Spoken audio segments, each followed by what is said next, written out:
At UFC 69, you lost to Matt Serra, who was an 11-1 underdog. Take us through that fight. Well, it's simple. I have no excuse. I lost that fight.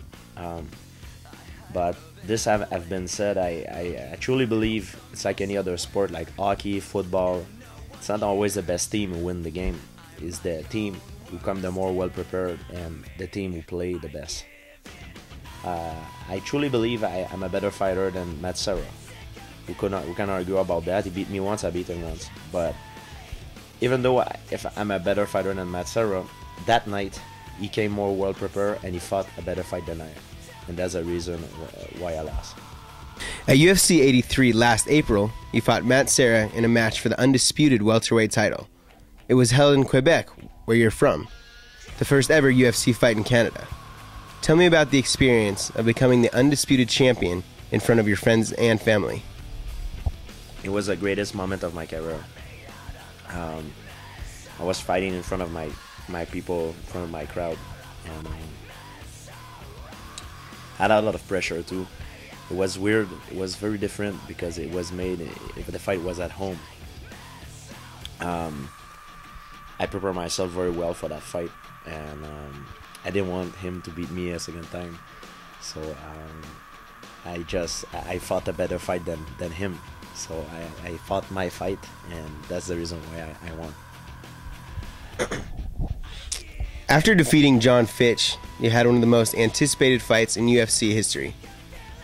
BJ Penn had a lot to say before your fight at UFC 94. He called you a quitter.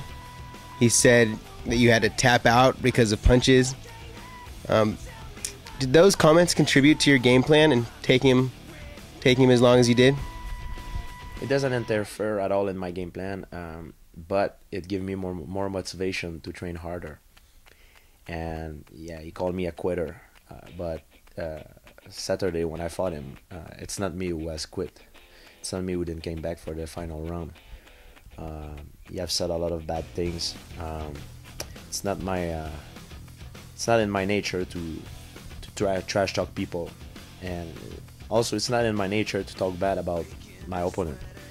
Even though if I could right now say bad things about him and try to bring him down, I don't want, because he just lost his fight and it's not my style to hit somebody when he's down.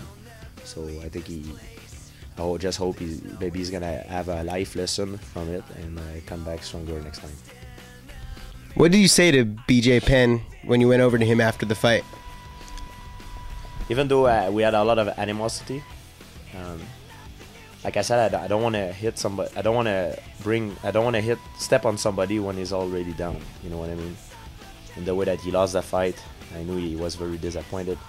So I just went and I told him, I said, BJ, you fought well. You have a lot of heart, and keep your head up. You know what I mean? And that's it. I didn't say nothing bad to him.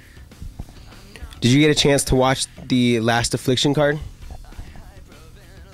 Yeah, I saw Fedor fighting Andrei Arlovsky. So now that Fedor has finished both Silva and Arlovsky, what are your thoughts on Fedor?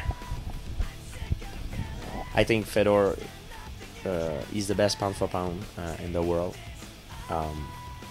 But the pound for pound ranking can change over a second, because in life everything goes up, goes down at one point. So I think it's just a matter of time for somebody else jump on top, and then after all get replaced by another guy who will be replaced by another one and another one. Okay, so right now, who would win, Fedor or Brock Lesnar? This question can put me in a lot of trouble because of my contract with UFC. So I know that everybody knows the answer, but I will not tell it, and I will not tell what I think. So I notice your T-shirts with Affliction don't have the traditional Affliction look.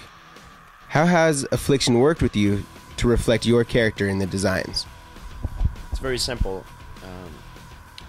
I don't wear skull, demon, and